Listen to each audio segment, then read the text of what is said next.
पहला फैसला है कि अगर आपने कहीं कराया है फ्लैट बुक और आप नहीं कर रहे हैं टाइमली पेमेंट, तो डेवलपर के पास पूरा राइट है कि वो 3 बार आपको इन्फॉर्म करे और चौथी बार उस यूनिट को कर दे cancel. Hello, welcome back base infra family, this is Ankit Mishra and good morning, good afternoon, good evening, जिस समय भी आप ये वीडियो देख रहे हैं। आज हम दोबारा आपके बीच में आए हैं और हम आज बात करने आए हैं रेरा के एक और गाइडलाइन का जो उन्होंने अभी रिलीज की है। तो चलिए शुरू करते हैं।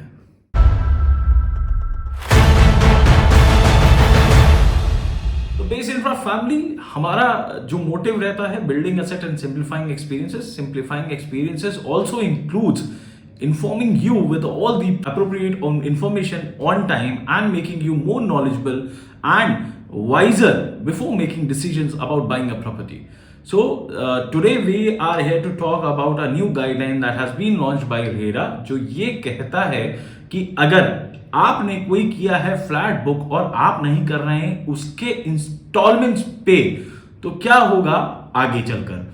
तो अभी गाजियाबाद में रियल एस्टेट रेगुलेटरी अथॉरिटी ने डेवलपर को के साथ करी है एक मीटिंग, जिसमें डिसाइड ये हुआ है कि जो स्मॉल डेवलपर्स हैं जिन पे बहुत सारे बायर्स आते हैं, लाख, 2 लाख, 4 लाख, 5 लाख, 10 लाख या बीच में, मान लीजिए 30 लाख रुपए का फ्लैट है, आप देते हैं 10 लाख रुपए और उसके बाद आपने किसी भी रीजन की वजह से नहीं कंटिन्यू करते हैं उनको पेमेंट देना।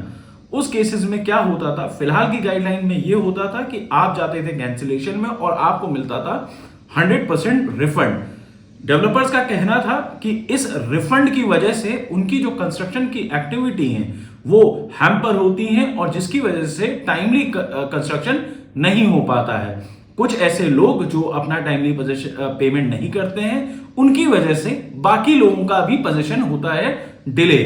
रेरा ने इस मीटिंग में फिर ये फैसला लिया है कि जितने भी ऐसे कस्टमर्स होंगे जिन्होंने फ्लैट बुक कराया और पेमेंट नहीं की, मतलब non payment over the instalment, तो उनको सिर्फ मिलेगा बुकिंग अमाउंट। तो इन सारी दिक्कतों के चलते हुए रेरा ने कुछ स्टेटमेंट इशू किए हैं जो कि मैं आपके लिए पढ़ देता हूं और फिर कर देता हूं explain.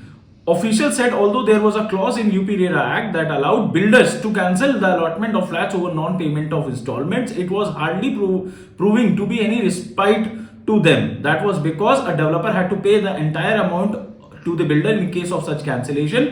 This often affected the progress of the projects because the developer paid from the fund aside, paid from the funds set aside for the construction works.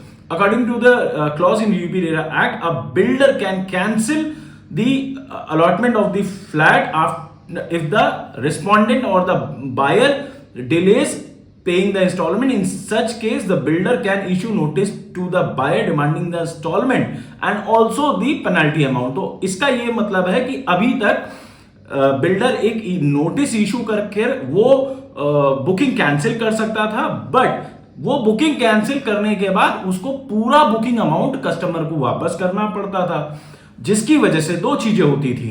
अगर तो वो कंटिन्यू करता था तो पहली चीज तो पेनल्टी लगा सकता है। अब बायर जो जिसने खरीदा है, अब वो पेनल्टी नहीं दे रहा है तो उसको कैंसिल करना है। कैंसिल करने का क्लॉज ये था कि आप पूरा पैसा वापस कर दीजिए। अब वो पैसा वापस जो करना है वो कहां से जाएगा, जो बाकी लोगों ने पैसा दिया है कंस्ट्रक्शन के लिए, उसी पैसे में से उनको वापस करना पड़ेगा, वरना बिल्डर के ऊपर चार्जेस लग जाएंगे। तो उस केस में नुकसान किसका होता था? उन बायर्स का जो टाइमली पेमेंट कर रहे होते थे और जिसकी वजह से कंस्ट्रक्शन नहीं हो पाता था। तो इस पे अब जो स्टेटमेंट आया है वो ये आया है कि if the buyer fails to pay the instalment for 3 consecutive months, the builder has right to cancel the allotment. It has also become difficult for the developers. तो अब वो फ्लैट कैंसिल हो सकता है और कैंसिल होने के बाद मान लीजिए आपने 10 लाख रुपए दिए हैं और आपका बुकिंग अमाउंट था 2 लाख रुपए, 3 लाख रुपए, तो आपका 3 लाख रुपए काटकर 7 लाख रुपए ही आपको वापस होगा। और ये वापस भी तब होगा जब या तो प्रोजेक्ट कंप्लीट हो जाएगा तब होगा, वरना जब आपका जो पर्टिकुलर फ्लैट है वो रीसेल मतलब दोबारा किसी कस्टमर को बेच दिया जाएगा।